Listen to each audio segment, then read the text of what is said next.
मंत्री बहुत शर्मिंदा थे क्योंकि आपने और पक्षी मियाँ ने उनकी गलती महाराज को दिखा दी थी और इसलिए तैश में आकर वो कमरे से बाहर चले गए। पर कुछ ही देर में वापस आए और बोले, मुझसे गलती हो गई महाराज, मुझे माफ कर दीजिए। अपनी गलती मुझे समझ आ गई है और ये शायद लिखने में या टाइप करने में गलती हुई थी।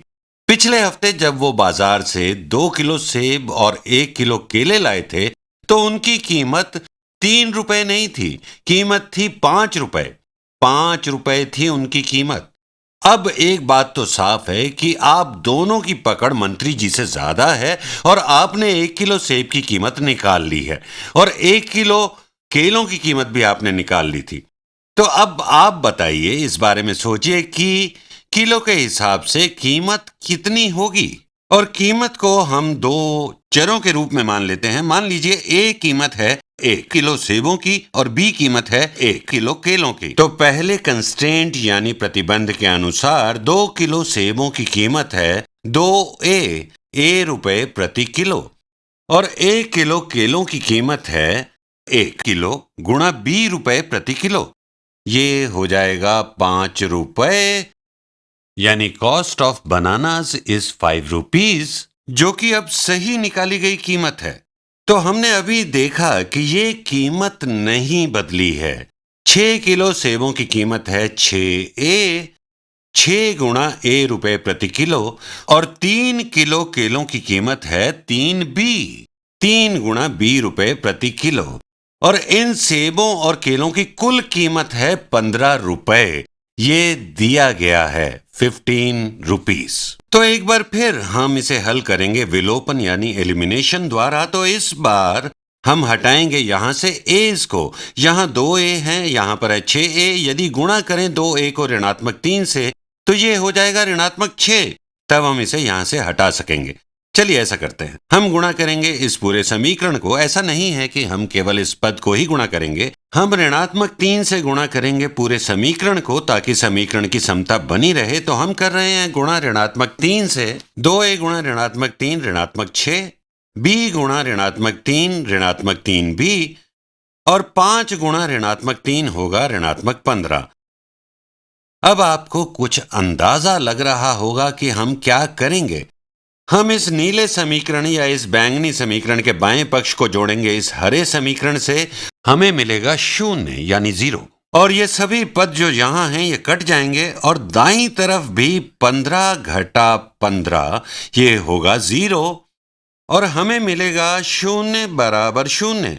ये पिछली बार की तुलना में ज्यादा सही लग रहा है। पिछली बार हमें मिला था 0 बराबर 6, लेकिन 0 बराबर 0 से हमें x और y का पता नहीं चलता। लेकिन ये सत्य है कि 0 होगा निश्चित तौर पर बराबर 0 के, लेकिन ये कुछ नहीं बताता x और y के बारे में। और फिर पक्षी धीरे से बोला राजा के कान में। तब उसकी बात सुन राजा बोले कि आप आलेख यानी ग्राफ खींचकर इसका हल हमें दिखाएं।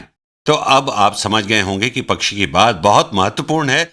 हम इन दोनों समीकरणों को आलेखित करते हैं।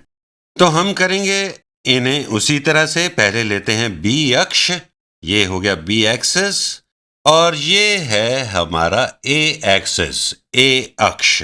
यहां मार्क कर लेते हैं 1 2 3 4 5, 1 2 3 4 5। तो अपने पहले समीकरण में अगर हम घटाएं 2a दोनों पक्षों से, इसे हम देखें ढाल अंतःखंड यानी स्लोप इंटरसेप्ट के रूप में, आपको मिलेगा b बराबर ऋणात्मक 2a जमा 5। और यदि हम इसे आलेखित करें तो b अंतःखंड होगा जब a बराबर 0 और b बराबर 5 हो। तो हम इसे दर्शाएंगे यहां ढाल है ऋणात्मक 2, हर बार जोड़ेंगे 1 a में, यानी a यदि जाएगा 0 से 1 तक तो b जाएगा नीचे 2 तक। तो नीचे जाएंगे 2 तक और ये सफेद पहले वाला समीकरण ऐसा दिखेगा अगर हम इस हल समुच्चय को आलेखित करेंगे। तो ये होगी कुल कीमत केलों और सेबों की, जो हल होगा इस समीकरण का। अब चलिए आलेखित करें इस दूसरे समीकरण को। यदि हम घटाएं 6a को दोनों पक्षों से तो हमें मिलेगा 3b बराबर ऋणात्मक 6a जमा 15। और अब हम भाग देते हैं दोनों पक्षों को 3 से, यानी डिवाइड करेंगे इन सबको 3 से। हमारे पास शेष बचा b बराबर ऋणात्मक 2a जमा 5। ये काफी रोचक है। ये दिख रहा है बिल्कुल एक जैसा, ये दिखता है एक समान। b प्रतिच्छेद है 5 और ढाल है ऋणात्मक 2a और ये होंगे एक ही रेखा पर, तो इनका समीकरण असल में एक ही होगा। और आप हो सकते हैं थोड़े भ्रमित और आप सोचेंगे कि हमें क्यों 0 बराबर 0 मिला। असल में अनंत संख्याएं हल के रूप में मिल सकती हैं। आप कोई भी x लें और उसका संगत y मान हल होगा इन दोनों के लिए, तो यहां हलों की संख्या अनंत है। आपको आश्चर्य हो रहा होगा कि यह सब क्या हो रहा है। और फिर पक्षी ने राजा के कानों में कहा कि महाराज, दोनों बार बाजार से समान अनुपात में सेब और केले खरीदे गए। पहली बार की तुलना में दूसरी बार 3 गुना सेब खरीदे गए और 3 गुना केले खरीदे गए, इसीलिए 3 गुनी कीमत देनी पड़ी।